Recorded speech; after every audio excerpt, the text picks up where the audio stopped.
Bonjour à tous, c'est Sinistro Fresson. Aujourd'hui, vidéo creepypasta spéciale vendredi 13, puisque on est le vendredi 13, voilà. Et j'ai décidé de sortir une vidéo, parce qu'on est vendredi 13, et le vendredi 13, ça porte malheur. Voilà, explication un peu nulle, hein, voilà. Donc c'est une creepypasta, ouais, c'est une creepypasta que je viens de découvrir, qui est pas connue, voilà, et que j'ai beaucoup aimé. Plaisir solitaire. Je n'aime pas les chats. Mon plaisir, c'est de les chasser, mais de façon intelligente. Leur courir après est totalement inutile, tant ils sont rapides et se faufilent partout. J'ai trouvé un petit garage abandonné, en bordure de ville, que j'ai aménagé pour la chasse aux chats. Pour que les chances soient équitables, j'ai mis un minuteur et j'ai installé pas mal de bazar récupéré sur les trottoirs au moment des encombrants. Des vieilles chaises sans dossier, des commodes ayant perdu leur tiroir, un antique écran de télé cathodique vide. Ils ont de quoi se cacher. Et si je ne les ai pas eus au bout d'une heure, ils sont libres. Ce soir, j'en ai eu un joli. J'en étais encore tout excité, tant il avait été royal. Un roux, 3, 4 ans peut-être. L'animal qui a déjà vécu et sait se méfier. Je n'aime pas les chatons, c'est trop facile. Ils ne comprennent pas qu'ils doivent fuir. Ils s'approchent en couinant pour avoir une caresse. Pas amusant. Celui-là, j'ai eu du mal à l'attirer. C'est mon premier plaisir. L'appâter avec des petits bruits, m'agenouiller en tendant la main. Ce rouquin était du genre soupçonneux. J'ai dû sortir les croquettes ramollies dans la pâtée odorante pour avoir son attention. Après les avoir reniflées prudemment, il acceptait d'en prendre plusieurs. Je me suis éloigné de quelques pas, en direction du vieux garage. J'ai mis encore quelque temps pour qu'il finisse par me suivre. Il était prometteur celui-là, et il ne m'a pas déçu. Quand j'ai enfin réussi à le faire entrer dans le bâtiment, j'ai fermé la porte. Minuteur, 1 heure. La chasse pouvait commencer. J'aime bien lancer des petits cailloux au début. Les plus confiants me regardent en se demandant ce qui se passe, reculent parfois d'une patte. Celui-là a compris tout de suite. Il a cavalé pour se faufiler sous un vieux fauteuil éventré. La partie basculait directement à la seconde phase. Je me suis précipité sur le fauteuil pour taper vivement dedans. Ne se pensant plus en sécurité, le félin a bondi de sa cachette pour s'enfuir vers un pneu usagé dans lequel il s'est glissé.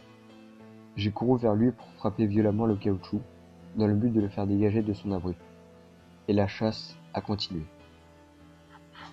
Quand je trouve que c'est trop facile, j'accorde une chance au chat. Je ferme les yeux, je fais du boucan pour qu'il change de place, et l'on joue à cache-cache. Avec celui-là, pas besoin. Vif qu'il était, il m'a perdu plusieurs fois. Alors que je le croyais à un endroit, je rampais discrètement vers un autre. Ah, j'ai eu du mal à le choper celui-là. Mais comme tous ses copains, il a fini par s'épuiser. J'ai réussi à serrer mon petit lasso autour de son cou. Et là, rodéo. Plus il tentait de s'échapper, plus je tirais sur la ficelle, plus il s'étranglait. À 5 minutes près, je l'aurais lâché. Une première. Mais je l'ai eu, comme les autres. J'ai été le meilleur. Après quoi, satisfait, le ventre gonflé d'excitation, je suis sorti du garage pour rentrer chez moi. J'ai balancé le cadavre dans les forêts, le long de l'avenue, faiblement éclairée. J'aime bien passer par là. Pas que j'ai particulièrement peur d'être pris sur le coup, je ne fais de mal à personne, juste aux chats. Et comme ils n'ont pas de collier, ça ne me dérange pas. C'est juste que c'est pratique pour se débarrasser des matous. Je bifurque un peu plus loin pour couper par les entrepôts. Il fait froid ce soir. Je suis pressé d'être à l'appart, de m'allonger dans mon canapé avec une bière, la télé en fond pour le son, et de me remémorer la partie, les meilleurs moments. Ouais, je gêne personne, c'est mon plaisir solitaire. Bon, il y a bien eu ce morveux un jour qui m'a vu et qui m'a observé par l'unique fenêtre sale parce qu'il voulait savoir ce que je faisais avec ce bestiau que j'avais attiré. Il avait les larmes aux yeux, le chiard. quand il me hurlait que c'était pas bien. Qu'est-ce que ça peut bien me faire à moi? C'est pas ses chats? Je fais bien ce qui me plaît. Et l'autre qui me menaçait d'appeler son papa, qu'il viendrait me casser la figure avec ses copains, comme si j'étais à l'école primaire. Le hangar est ouvert. Super. Je vais prendre par là. Je serai encore plus vite chez moi. J'ai à peine fait 3 mètres que j'entends la porte coulisser derrière moi.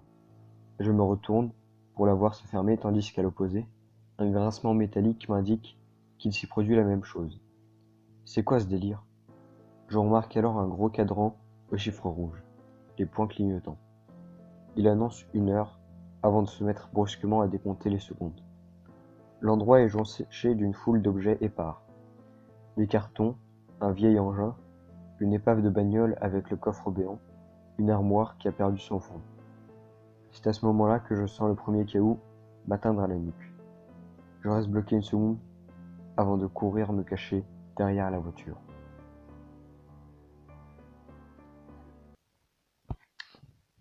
Voilà, j'espère que ça vous a plu. Donc moi j'ai aimé cette creepypasta, hein. Voilà, le lien est dans la description. N'oubliez pas d'aller voir ma vidéo annonce, la dernière vidéo annonce que j'ai faite, parce que je me suis pris un gros vent. Voilà. Donc la vidéo dont je vous ai parlé dans la vidéo d'hier arrive bientôt, sûrement au début de semaine prochaine ou fin de milieu de semaine prochaine, voilà. En tout cas, la semaine prochaine, c'est sûr.